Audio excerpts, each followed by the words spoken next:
నమస్తే, welcome to సత్యాగ్రహి unfiltered show. ఇవాళ మనతోటి కాంగ్రెస్ పార్టీ అధికారంలోకి వచ్చి దాదాపు సంవత్సరంగా వస్తూ ఉంది. అదేవిధంగా పక్క రాష్ట్రమైనటువంటి మహారాష్ట్ర ఎన్నికల ఫలితాల దృష్ట్యా ఊహించినట్టుగా కాంగ్రెస్ పార్టీ గెలవలేకపోయింది.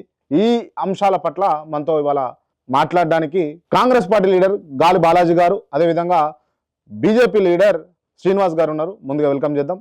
నమస్తే అండి, ఎట్లా ఉన్నారు? బాగున్నారా? బాగున్నాం. ఓకే, కాంగ్రెస్ పార్టీ అధికారంలోకి వచ్చి సంవత్సరంగా వస్తుంది. ముందుగా నేను మీ నుంచి స్టార్ట్ చేస్తా.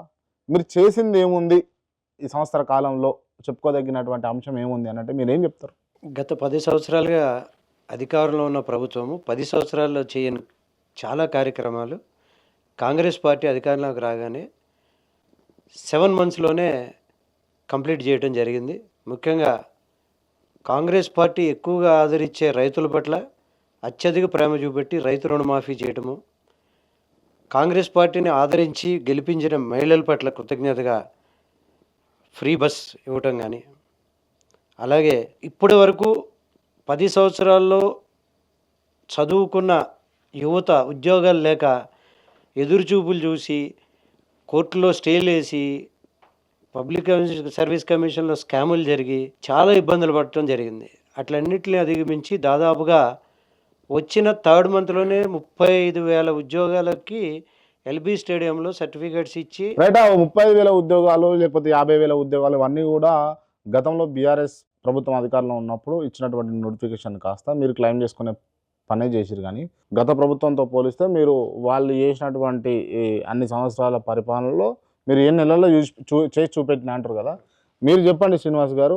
వారు ఏ నెలల్లో సమగ్రమైనటువంటి పరిపాలన చేసినాము, సమర్థవంతంగా మేము పరిపాలన కొనసాగిస్తున్నాం అంటున్నాం. దీన్ని మీరు ఏకీభవిస్తారా? వీళ్ళ ప్రభుత్వం మేనిఫెస్టోలో పెట్టినటువంటి జర్నలిస్టులకు 100 కోట్లు ఇచ్చిండ్రా, జర్నలిస్టులకు ఇళ్ల స్థలాలు ఇచ్చారు. నిన్ననే మా ఎమ్మెల్యే గారు ధన్పాల్ సూర్యనారాయణ గారు, నిజామాబాద్ ఎమ్మెల్యే, వెళ్ళి బహిరంగ ఒక లెక్క రాశారు. 26 అంశాలతోని సూటిగా క్వశ్చన్లు అడిగారు. మీకు అసలు ఆ 26 క్వశ్చన్లు నా దగ్గర ఉన్నాయి. మీరు ఏమేం చేసిర్రు, ఏమేం చేయలేదు. ఇప్పుడు రైతు రుణమాఫీ అన్నారు. ఏమన్నారు? రైతు రుణమాఫీ కొంతవరకు చేసిర్రు, అసలు అన్కండిషనల్గా అందరికి చేసేస్తామన్నారు. సరే, డిలే అయిపోయింది, చేసిర్రు, అయిపోయింది. మీరు స్కూటీ ఇస్తా అన్నారు, ఇచ్చిరా. ఎలక్ట్రిక్ బైక్ ఇస్తా అన్నారు, ఇచ్చిరా. స్కాలర్షిప్లు ఇచ్చిరా. ఇవాళ స్టూడెంట్స్ రోడ్లు ఎక్కుతున్నారండి స్కాలర్షిప్ లేక. మొన్నటికి మొన్న అంటే విద్యా వ్యవస్థ కుప్పగూలిపోయింది. సాక్షాత్తు చీఫ్ మినిస్టర్ గారే దానికి మంత్రిగా ఉన్నారు, విద్యాశాఖ మంత్రిగా. వారి ఆధ్వర్యంలోనే IIIT బాసరలో కలుషిత ఆహారం తిని చనిపోవడం జరిగింది. అదే విధంగా అంటే ఎక్కడ హాస్టల్లో ఇలా రోడ్లు ఎందుకు ఎక్కారండి స్టూడెంట్స్?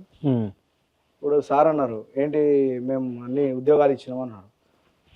లాస్ట్ ఇయర్ నుంచి ఇప్పటి వరకు ఒక నోటిఫికేషన్ చూపించండి, మీరు ఇచ్చిన నోటిఫికేషన్ ఏంటో. ఆ నోటిఫికేషన్లో వాళ్ళ నోటిఫికేషన్ని అప్లై చేసిన వాటికే ఎగ్జామ్ కండక్ట్ చేసారు.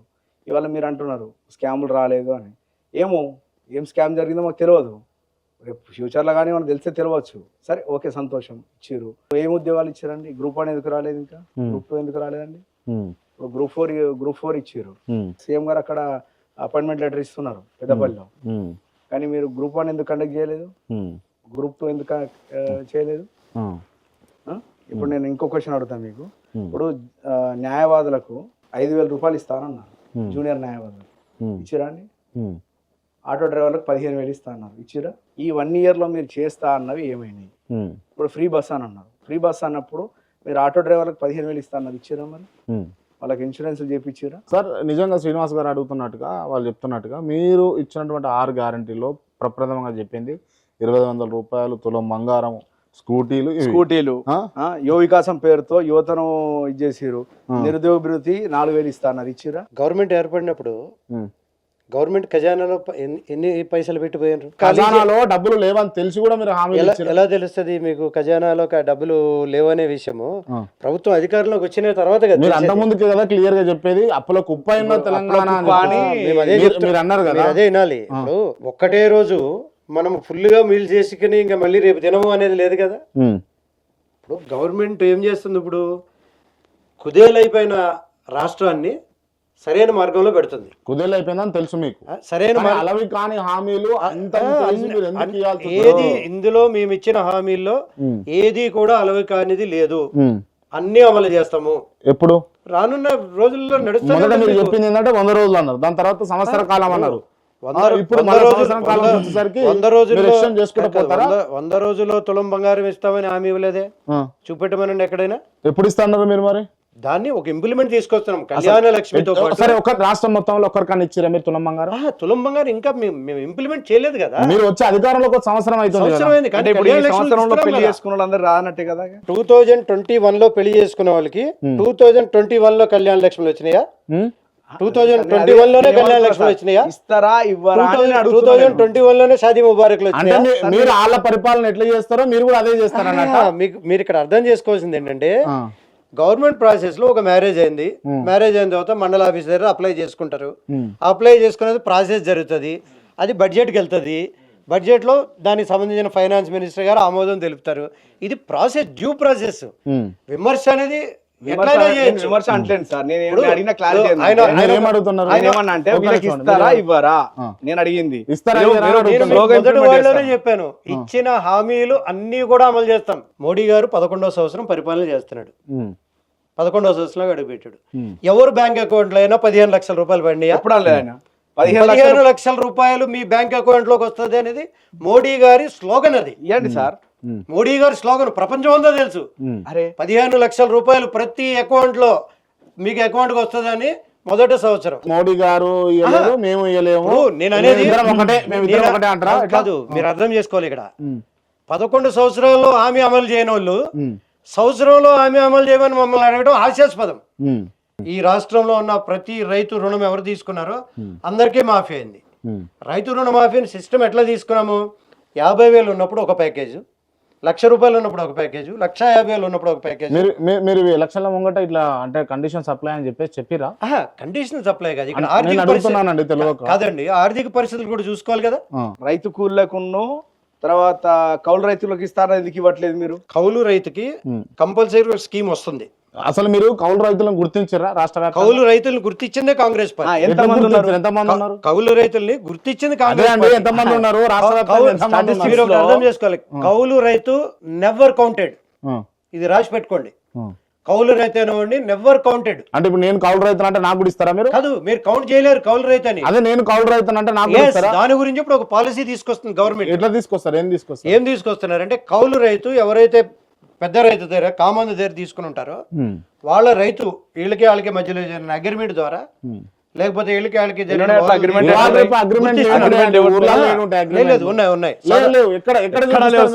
సాదా బైనామాలు రాసుకుంటారు. అట్లా ఏముండదండి. నేను కౌలు చేసుకుంటా, నేను ఇది ఇస్తానంటే సరే చేసుకోపోనంటారు. ఎప్పుడైతే మీరు చెప్పేది నవాబ్ టైంలో చెప్తున్నారు, ఇప్పుడు కూడా అంతేనండి. లేదు, అట్లా లేదు.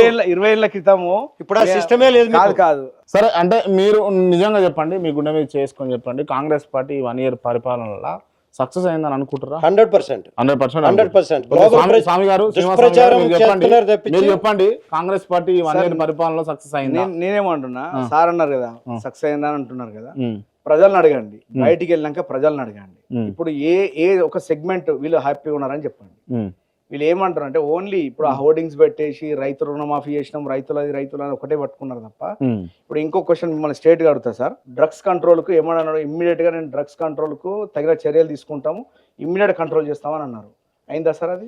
డ్రగ్స్ సప్లై మీ ఎయిర్పోర్ట్ మీ డకేడ్ల నుంచి అవుతున్నాయి, మీ పార్టీ అండర్ లో ఉన్న వాళ్ళు డకేడ్ల నుంచి వస్తున్నాయి. సరే, మీకు తెలిసి కూడా మీరు ఎందుకు కామ్గున్నారు మరి? మేము కాముగా లేము కదా, డ్రగ్స్ మీద ఉక్కుపాదం మోపుతున్నాము. రేవంత్ రెడ్డి గారు డ్రగ్స్ మీద ఉక్కుపాదం మోపుతున్నాడు. ఆయన ప్రతి నిమిషం డ్రగ్స్ విషయంలో మాత్రము 100% ఆయన కమిట్మెంట్తో ఉన్నాడు. కార్పొరేషన్ అభివృద్ధికి 750 కోట్లు ఇస్తా అన్నారు.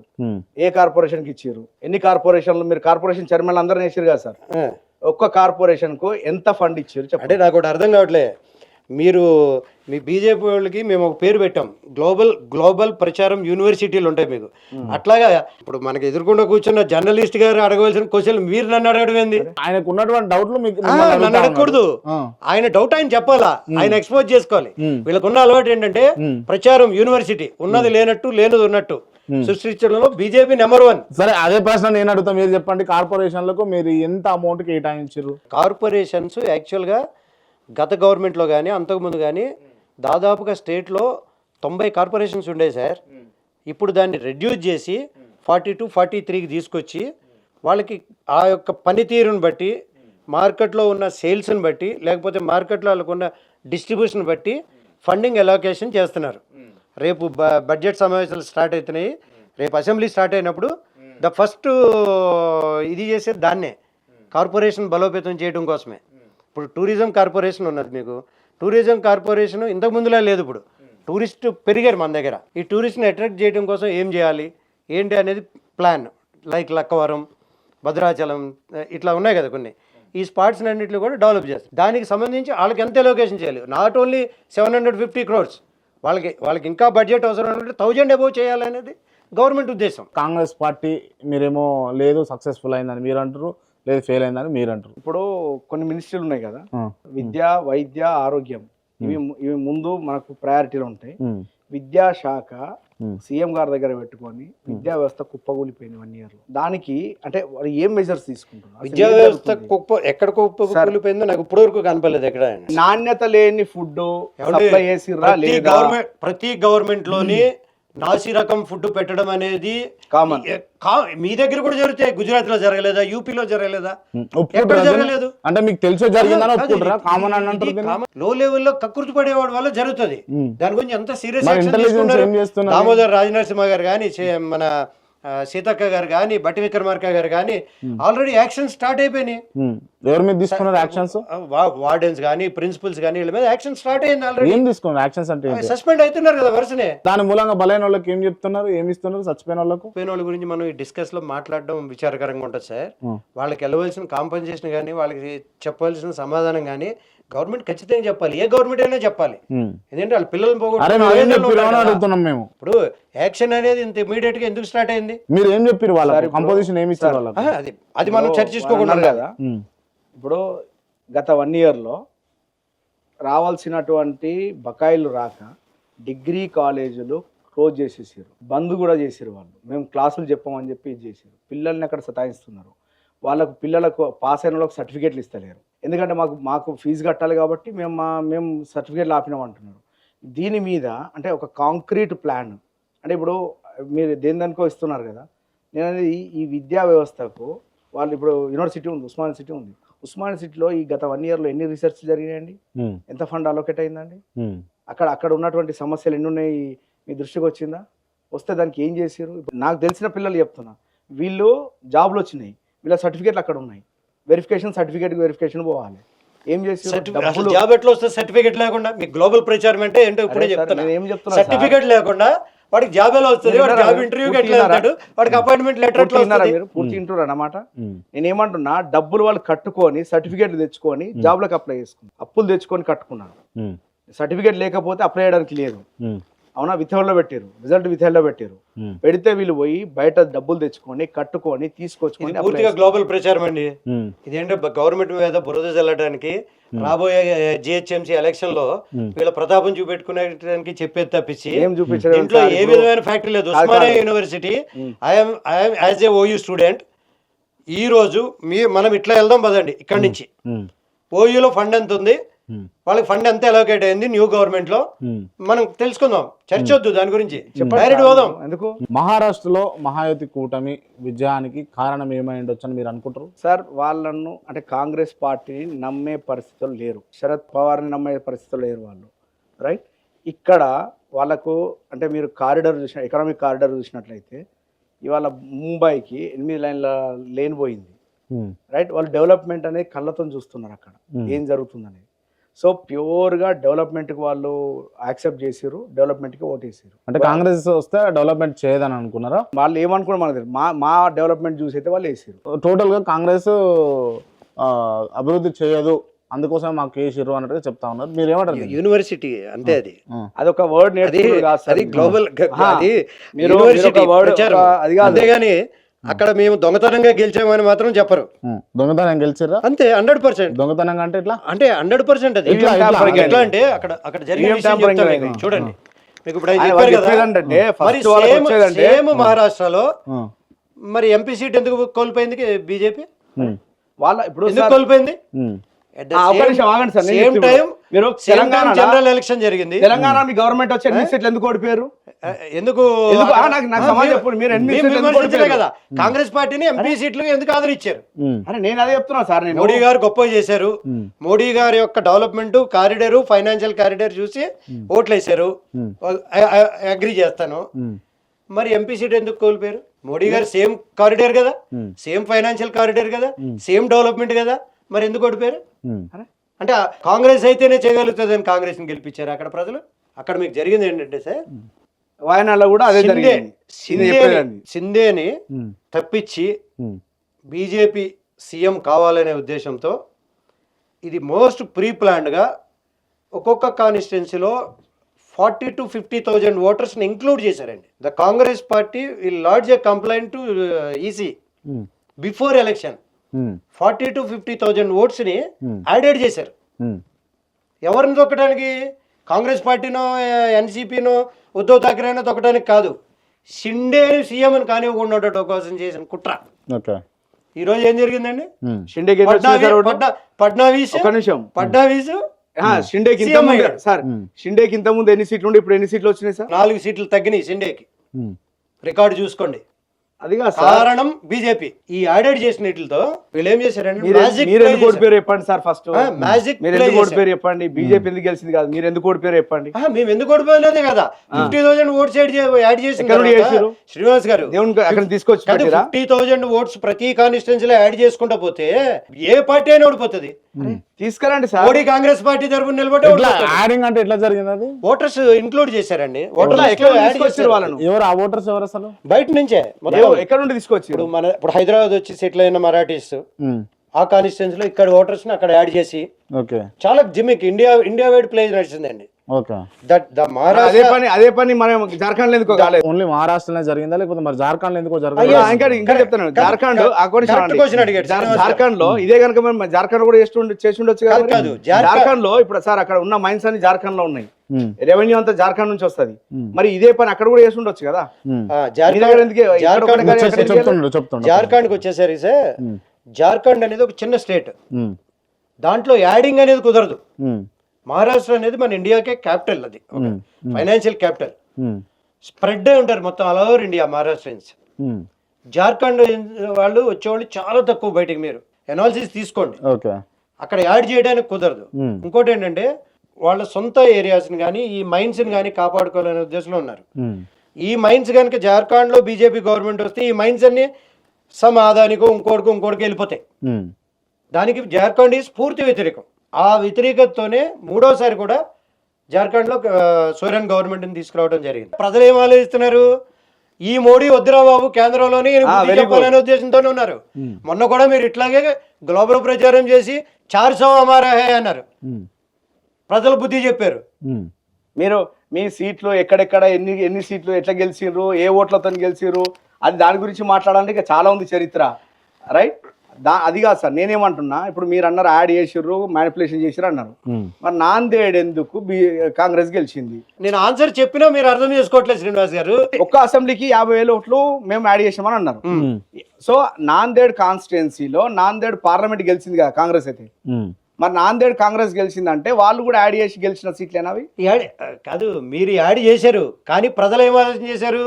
కేంద్రంలో మోడీకి బుద్ధి చెప్పాలి కాబట్టి ఎంపీ సీట్ కాంగ్రెస్ కి ఇవ్వాలని డిసైడ్ అయ్యారు వాళ్ళు. అందుకే కాంగ్రెస్ గెలిచింది. మీకు ఎంపీ సీట్లు ఎక్కడ ఎందుకు గెలవలేకపోయారు? లేకుండా మీరు ఎంపీ సీట్లు ఎందుకు గెలవలేకపోయారు సార్? అదే సార్, ఎంపీ సీట్లు ఎందుకు గెలవలేకపోయారు? ఎక్కడ గెలవలేదు? ఎందుకు గెలవలేకపోయారు? వైనాడు గానీ మహారాష్ట్ర గానీ ఇక్కడ ఎందుకు గెలవలేకపోయారు? కారణం అదే. నేను చెప్పానా సార్? మహారాష్ట్రలో ఎన్ని నేను తీయన్నా డేటా కంప్లైంట్ చేయలేదు? అరే sir, why are not complaint EC? మీరు కంప్లైంట్ చేసామండి, బిఫోర్ ఎలక్షన్ కంప్లైంట్ చేసాం. ఈసీని అవును సార్, కోర్టుకు లాగుతామని చెప్పాము మేము. ఇప్పుడు నేనేమన్నా సార్, మీరు ఎక్కడ గెలిచిరు, ఏ ఓట్లతో గెలిచిరు, ఎందుకు గెలిచిరు, ప్రపంచం మొత్తం చూస్తుంది, రైట్? ప్రపంచం మొత్తం చూస్తుంది కాబట్టి మోడీకి మనం తగిన బుద్ధి చెప్పారు ప్రజలండి. కరెక్టే. జస్ట్ చావు తప్పి కన్ను లొట్టబోయినట్టుగా ప్రాంతీయ పార్టీలతో కలిపి చంద్రబాబు నాయుడు గారు నితీష్ గారు లేకపోతే మోడీ గారు లేడు. కాదు, షిందే ఉద్ధవ్ ఠాకరే అన్నదమ్ముల్లాగా ఉండే వాళ్ళని విడదీయలేదా? బీజేపీ వెన్నతో పెట్టిన విద్య అది, పెద్ద అదేమో వాళ్ళకి నథింగ్. అందులో మోడీ గారు సిద్ధాస్తుడు దాంట్లో. మరి ఇప్పుడు ఆయన సార్ ఇప్పుడు కొంచెం బ్యాక్ వెళ్తే వీళ్ళ పార్టీలో వాజ్పేయి గారు ఉన్నారు సార్, గౌరవిస్తాము. అదానీ గారు ఉన్నారు, గౌరవిస్తాము. మన మురళీ మనోహర్ జోషి గారు ఉన్నారు, గౌరవిస్తాము. నితిన్ గడ్కరీ గారు ఉన్నారు, గౌరవిస్తాము. సిద్ధాంతకర్తలు ఇలా సిద్ధాంతం లేదు. ఈ మోడీ గారు, అమిత్ షా గారు వీళ్ళ సిద్ధాంతం లేనివాళ్ళు. సిద్ధాంతం వచ్చినట్టయితే వాజ్పేయి సభ లాంటి గొప్ప వ్యక్తి ఉన్నప్పుడు 40 కోట్లు కూడా లేని బీజేపీ ఫండ్ ఇవాళ 4,800 కోట్లు అయిందండి. ఎక్కడి నుంచి అవుతుంది? బీజేపీ సిద్ధాంతం 40 కోట్లు ఉన్నప్పుడే ఆర్ఎస్ఎస్ వాజ్పేయి గారిని ఎక్కడి నుంచి వచ్చినాయి 40 కోట్లు అని క్వశ్చన్ చేసినట్టే. శ్రీనివాస్ గారు, అంటే బీజేపీ గతంలో ఉన్నంత హవా లేదు, కొంచెం తగ్గింది. చివరి ఎన్నికలు చూసుకుంటే కనుక ఎక్కడ చూసినా కూడా ప్రాంతీయ పార్టీలతో పొత్తుకు పోతా ఉన్నది. ఈ భవిష్యత్తులో కూడా ఈ పొత్తులతో పోకుండా రాజకీయాలు చేయడం తప్పదంటారా బీజేపీకి? ఈ పార్టీ ఆ పార్టీ కాదు సార్, ఏదైనా అక్కడ ఉన్న పరిస్థితులను బట్టి పెట్టుకోవాల్సి వస్తే పెట్టుకుంటారు. ఇప్పుడు ఇంతకుముందు ఉద్ధవ్ ఠాకరేతో పొత్తు ఉన్నది, తర్వాత వాళ్ళు క్యాన్సిల్ చేసుకున్నారు, రైట్? ఇప్పుడు ఎవరు పర్మనెంట్ ఉన్నారు సార్? కాంగ్రెస్ ఏమైనా మొత్తం పుట్టినప్పటి నుంచి ఇప్పటి వరకు సేమ్ వాళ్ళతోనే ఉందా? ఇప్పుడు మహారాష్ట్రలో మీ గెలుపు మోడీ హవా వల్ల జరిగిందంటారా? మోడీ హవా మళ్ళీ అదే సార్, ఒక్క 1% మోడీ మోడీ మోడీ. వీళ్ళకి ఏమైతుందంటే వేరే ఎవరు దొరకట్లేదు సార్, ఏ స్కాములు దొరకట్లేదు, ఏం దొరకట్లేదు అక్కడ. ఇప్పుడు ఈ సార్ మాట్లాడేది ఏంటంటే వాళ్ళకి సిద్ధాంతాలు లేవు. సరే, ఎవరికి సిద్ధాంతాలు ఉన్నాయా లేవా, ఆయన ఎక్కడ నుండి వచ్చారు ఏందనేది ప్రతి ఒక్కరికి ప్రపంచం అంతా తెలిసింది. ఇవాళ బయటికి వెళ్తే ప్రపంచం మొత్తం ఆయన రిసీవ్ చేసుకుంటున్నారు, రైట్? మీకు ఒక్కరికే కనబడతారు, ఒక కాంగ్రెస్ పార్టీకి ఒక్కరికే కనబడరు, మిగతా ప్రపంచం అంతా కనబడతారు. ఆయన ఏంది, ఆయన చేసే పని ఏంది, ఎట్లా చేస్తాడు అనేది చేస్తారు. రేపు పొద్దున మిమ్మల్ని నమ్ముతారా, మమ్మల్ని నమ్ముతారా, పార్టీని నమ్ముతారా, మోడీని నమ్ముతారా, రాహుల్ గాంధీని నమ్ముతారా, ఏం నమ్ముతారా అనేది అందరికి బయట ప్రపంచాలు. రాహుల్ గాంధీ 100% నమ్మారండి ప్రజలు. ఆఫ్టర్ భారత్ జోడో యాత్ర వచ్చిన ఎలక్షన్స్ లో రాహుల్ గాంధీని ప్రజలు ఆశీర్వదించారు, 100% ఆశీర్వదించారు. మేము ఎక్కడో 40లో ఉన్న వాళ్ళు ఇవాళ 100s లోకి వచ్చామంటే ఆశీర్వదించినట్టే కదా సార్, ఒప్పుకోవాలి ఎవరైనా. అవును.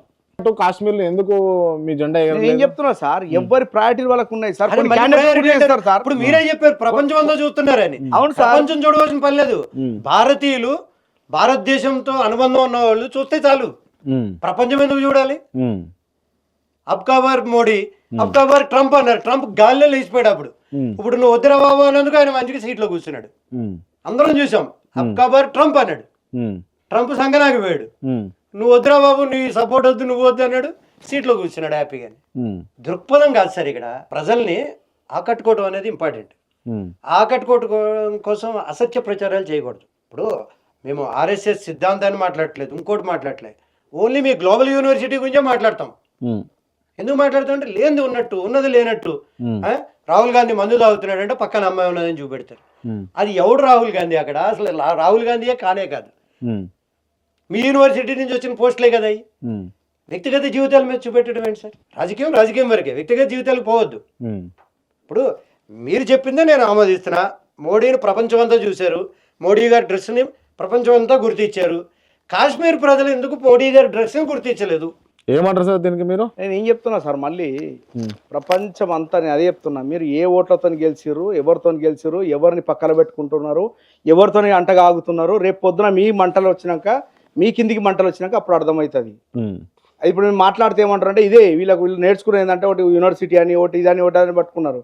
రేపు పొద్దున మీ దగ్గరికి వచ్చి, మీ ఇళ్ళకి వచ్చి, మీ కిందికి వచ్చినాక మంటలు, అప్పుడు అరే కరెక్టే, మాది తప్పే, మేము ఏం అసలు మనది ఏమున్నది అనేది అప్పుడు మీకు అర్థమవుతుంది. అప్పటిదాకా ఇప్పుడు అర్థం కాదు వాళ్ళకి. ఇప్పుడు బీజేపీ కూటమి మహారాష్ట్రలో ఏర్పడ్డది ఈవీఎంల వల్ల వచ్చింది అన్న కాంగ్రెస్ మాట నిజమేనా అన్నట్టు మీరు ఏం చెప్తారు? అట్లాంటప్పుడు మొత్తం రావాలి కదా సార్, మరి వాళ్ళకి ఎందుకు వచ్చినాయి సీట్లు? వాళ్ళు ఎంపీ సీట్లు ఎందుకు గెలిచిరు? మరి అంటే దానికో ఈవీఎం, దీనికో ఈవీఎం పంపించిరా? మరి వయనాడుకో ఈవీఎం పంపించారు, ఇక్కడికో ఈవీఎం పంపించిరా? మరి మిగతా సీట్లు కూడా ఎందుకు గెలిచారు? అది గెలవద్దు, మరి జీరో ఉండాలి ఇక అప్పుడు. అంటే ఈవీఎంల మీద రాజకీయం చేయట్లేదు అంటారా? అంటే పక్క రాష్ట్రమైన ఆంధ్రప్రదేశ్ లో చూసుకున్నా కూడా అసలు 175కి వైనాట్ 175 అన్నటువంటి వైఎస్ జగన్ 11కు పరిమితం చేసింది బీజేపీ అని చెప్పేసి కొంచెం ఇవాళ మీరు ఆంధ్రాకి వెళ్ళండి, ప్రతి ఒక్కరిని అడగండి, అడిగితే వాళ్ళు చెప్తారు ఆయన చేసిన పని ఏంది, ఆయన ఎవరిని పైకి లేబెట్టిండు, ఎవరిని కిందికి దించిండు, ఎవరిని ఏం చేసిండు అనేది చూసి ప్రజలు చూసి వద్దురా ఆయన వీడు ఉంటే మనకు మొత్తం ఇక శిలువలు వేసుకొని తిరగాలని చెప్పి మొత్తం పక్కకు పెట్టేసిండు. ఇది మాట్లాడితే వీళ్ళు ఏమంటారంటే చూసారా? నేను చెప్తున్నా కదా సార్. వీళ్ళ సిద్ధాంతమే అది. ఏం సిద్ధాంతం సార్? మతపరంగా ప్రజలు ఏం సిద్ధాంతం సార్? ఆయన ఏమన్నారు, సిలువులు వేసి తిరగాలని. అంటే చేయలేదా? ఓన్లీ సిలువులు ఆంధ్ర అంతా ఉన్నారా? చేయలేదా? మత మార్పిడి చేయలేదా? ముస్లింస్ మత మార్పిడి చేయలేదా? అది తప్పది. చేసిరా లేదా మీరు చెప్పండి సార్. చేసిరా లేదా మీరు చెప్పండి. ప్రతి ఒక్కడికి హక్కు ఉంది. ఏంటిది? ప్రతి ఒక్కడికి హక్కు ఉంది. వాడిని ఏం ఫోర్స్ గా తుపాకి పెట్టి మతం మారమనలే కదా. Himself he interested to change the community or region. దాని మన భారతదేశాన్ని ఎవరైనా కానీ ఏం చెప్తారు సార్? ఈ రోజు కూడా ప్రజాస్వామ్య దేశం ఇది. ఇక్కడ ప్రతి ఒక్కరికి భావస్వేచ్ఛ ఉంది. అవును, ఉంటది. ఉన్నప్పుడు ఎందుకంటే వాడు సొంతంగా వాడు వెళ్తాడు సార్. ఇప్పుడు వాళ్ళ మనసులో ఫస్ట్ వచ్చేది మీకు అయితే క్రిస్టియన్ మీద పడతారు, లేకపోతే ముస్లిం మీద పడతారు. భారతదేశం secular sir. Sir secular sir, అదే చెప్తున్నా. మన రాజ్యాంగం వచ్చినప్పుడు అర్థమవుతుంది. మొన్ననే సుప్రీం కోర్టు కోచ్ పారేస్తున్నారు కదా, అది మీ దగ్గరకు వచ్చినాక అప్పుడు మీకు అర్థమవుతుంది. 1950 నుంచి ఎవడు కొయ్యందు ఇప్పుడు కోస్తారా? తెలుసు సార్. 1950 నుంచి మనం కాదు కదా సార్. మన మాట్లాడుతున్నారు కదా దేశం. నేను మాట్లాడతా. ఎన్ని బాంబులు వెళ్ళాయి మీ దాంట్లో?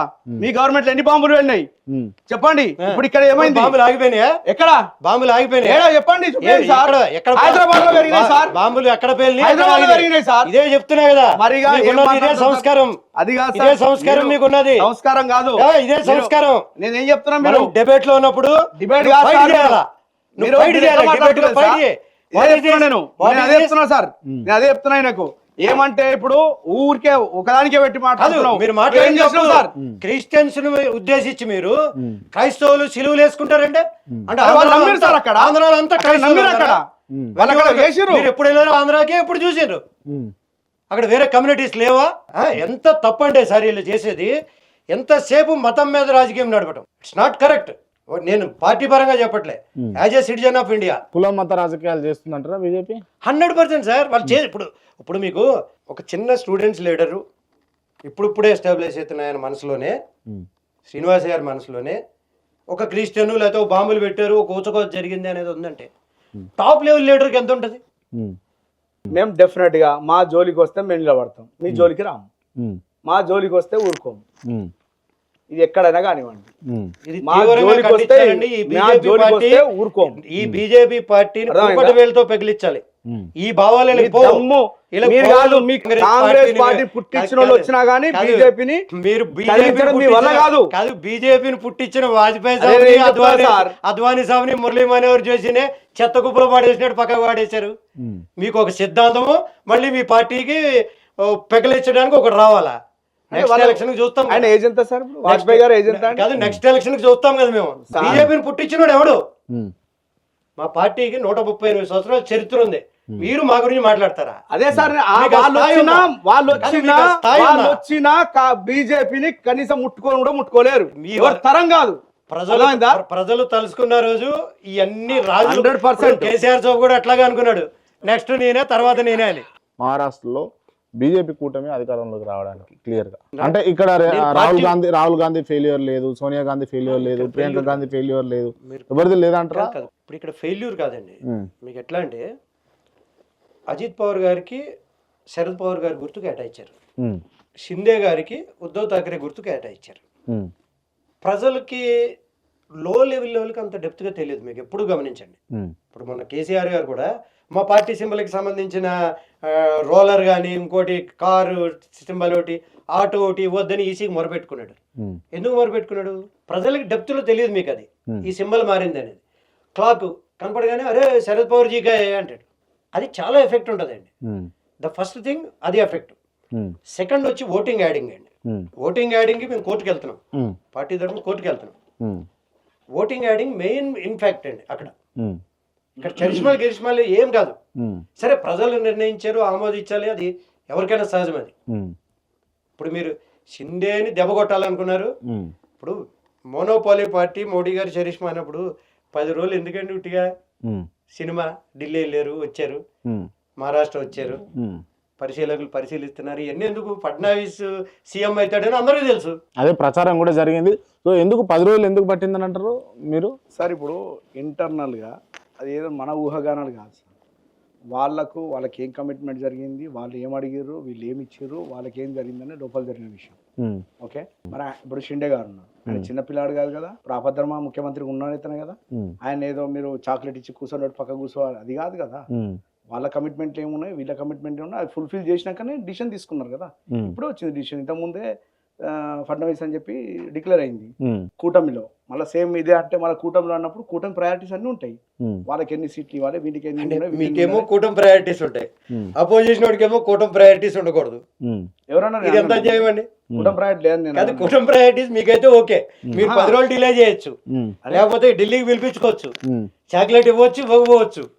ఇదే పని కాంగ్రెస్ వాడు చేసాడు అనుకోండి, చూసారా మొదలైంది. ఇప్పుడైతే తను అనలేదు కదా. ఇప్పుడు నేను చెప్తున్నా, ఆయన అన్నారని నేను అంటలే. బేరసారాలు మొదలైనవి ఇప్పుడే. శరద్ పవార్ గారు 10 కోట్లు డిమాండ్ చేశారు, లేకపోతే రాహుల్ గాంధీ గారు 10 కోట్లు డిమాండ్ చేశారు. ఈ వార్తలన్నీ ప్రచారంలో పెడతారు. కానీ మేము ఒక్క కామెంట్ కూడా చేయలేదు ఇలా సీఎం పోస్ట్ గురించి కానీ వీళ్ళ కూటమి గురించి కానీ. ఎందుకంటే ప్రజాస్వామ్యం అండి ఇది. రేపు షిండే అజిత్ పవార్ ఒకటవర్ అని ఏముంది, అవుతారు. నాకు ఆయన చెప్పాడు కదా, రాజకీయాల్లో కామన్ ఇది అంతానే. మనం చిరకాలం 5 సంవత్సరాలు ఫడ్నవీస్ ఉంటాడని మనం ఏం కౌంట్ చేయలేం. నితీష్ గారు చంద్రబాబు గారు ఈయన ఎమ్మటే ఉంటారు, మోడీ గారు ఎమ్మటే అని ఏం లేదు. కాంగ్రెస్ తో జత కట్టే అవకాశం, కాంగ్రెస్ తో కట్టొచ్చు, ఇంకెవరితోనైనా కట్టొచ్చు, ఉంటదని గ్యారంటీ లేదు. ఇప్పుడు మీరు తాయిలాలు భారతదేశంలో ఉన్న రాష్ట్రాలన్నిటికీ ఇవ్వకుండా మన ఎందుకు చంద్రబాబు నాయుడు గారికి నితీష్ గారికి ఇవ్వడం జరిగింది? దేశం అంతా ఒకటే కనుక సార్. మోడీ గారు మనకి ఇప్పుడు తండ్రి లెక్కన, మన పెద్ద ఆయన, మన ప్రధానమంత్రి. ఆయన హార్ట్ లో నేను ఉండాలి, ఈయన ఉండాలి, మీరు ఉండాలి. కానీ మీ ఇద్దరిని ఎందుకు చూశాడు? ఎందుకంటే చంద్రబాబు నాయుడు గారు అంటే ఆయనకు భయం ఉంది, గతంలో సృష్టించాడు కాబట్టి ఆ భయము. మొన్న కూడా లాస్ట్ మినిట్ వరకు వాళ్ళు జగన్కే చేసేవాళ్ళు సార్. ఆ పవన్ కళ్యాణ్ గారు పుణ్యమాని అది కూటమికి సెటప్ కుదిరింది. లేకపోతే 100% వీళ్ళు ఇప్పుడు ఏదైతే సిలువలో అన్నారో ఆయన్నే నెత్తిపై మోయాల్సిన పరిస్థితి వచ్చేది. పర్సనల్ ఎక్స్పీరియన్స్ చెప్తా. పొద్దున 4 గంటలకు నేను తిరుపతిలో దిగాను సార్. నాకు 6 గంటలకు బ్రేక్ దర్శనం ఉండే. ఒక జీబు చూసి ఒక జీబు ఎక్కిన. బయట ఆయన ఆడ వచ్చిండు, సార్ 100 రూపాయలు అంటే సరే అన్న ఎక్కేసిన. పొద్దున 4 గంటలకే ముంగట బయట వెనక ముందు ఓం నమో వెంకటేశాయ అని రాసి ఉన్నది. మనకి అది చూసిన అంతే ఎక్కేసిన. ఎక్కిన తర్వాత ఇక్కడ ఒక గేర్ రాడ్ ఉంటుంది కదా జీప్, దానికి ఒకటి శిలువ వేసుకొని ఉన్నాడు ఆయన. అంటే మీ ఓనర్ ద బండి నీదా అని అడిగిన, జస్ట్ క్యాజువల్గానే. సార్ నాదే బండి అని అన్నాడు. మరి ఇదేమో శిలువ ఉన్నది అక్కడ అట్లా రాసినాం అంటే, అంతే సార్ మన పైకి రావాలంటే అది రాయాలి సార్. రివర్ మీద బతుకుతున్నావు నువ్వు దేనికోసం అంటే? ఇప్పుడు అదే వాళ్ళు చేసే మోసం కాదు. ఎంతమంది రిక్రూట్ చేశారు మీరు టీటీడీలో? చేయొచ్చు అట్లా మరి? జీపు నడుపుకోవడం కూడా తప్పే అంటారా? తీసుకోవడం తప్పండి భారతదేశంలో. మీకు అర్థమవుతలేదు సార్, మీకు చెప్పింది మీకు అర్థమవుతలేదు. ఎందుకు రాసినావు? జీసస్ అని రాసుకొని ఉంటుంది. ఓం నమో వెంకటేశ్వర ఎందుకు రాసినావు? జీసస్ అని రానిస్తే మీరు కొండపైకి రానిరు కదా. ఆడు బతుకుతారు, వాడికి తిండి ఉండదు కదా. ఆడు చచ్చిపోవాలి, దొంగతనాలు చేయాలి, ఆడు మర్డర్లు చేయాలి. మనం ప్రోత్సహించేది అదే కదా. మనిషి బతకడానికి ఎన్నో కరెక్టే కదా. ఇప్పుడు ఆయన జీవనాధారమే జీపు నడపడం సార్. నడుపుకొని కాదంటలేను, వాళ్ళకు పర్మిషన్లు ఉంటాయి సార్. వాళ్ళకు బాజాప్తా ఏవో కొండపైకి పోయేటి వాళ్ళకి అన్ని పర్మిషన్లు ఉంటాయి, వీళ్ళు అప్లై చేసుకుంటారు, పర్మిషన్లు ఉంటాయి సార్. దానికి కాదంటలేను. ఎందుకు రాసిండు మరి ఇంత పెద్ద మనిషి అంత ఆగండి చెప్పారు ఒక నిమిషం సార్. దానికి చిన్న క్లారిటీ చెప్తాం మీరు. నాట్ ఓన్లీ వన్ రీజన్ అండి, ఈవెన్ ముస్లిమ్స్ వెహికల్స్ కూడా టీటీడీలో పైకి పోవడానికి అనుమతిస్తారు. వాడు ఏం రాసుకున్నాడు ఏంటి అని కాదు, కానీ పైకి వెళ్ళే వెహికల్స్కి ఈవెన్ టీటీడీ పంపించే బస్సులకు ఎలా అయితే నమో వెంకటేశాయ అని ఉంటుందో అది మస్ట్, అది రూల్ అండి. ఎందుకంటే నేను టీటీడీ బోర్డు మెంబర్ చేశాను, అక్కడ కంపల్సరీ రాయాలి. అది ముస్లిం వెహికల్ అయినా కూడా they are given permission to పైకి వెళ్ళడానికి ఇస్తారు, కింద రావడానికి ఇస్తారు. అది దానికి ఇది కాదు, కంపల్సరీ. ముస్లిం అయినా కూడా నమో వెంకటేశాయ రాయాలి, అది క్లాజ్. అది క్లాజ్ ఉందా సార్? అట్లా జీవో అండి, అది కంపల్సరీ రాయాలి. లేవు కదా సార్, అది అన్ని జీవులకు లేవు కదా అట్లా.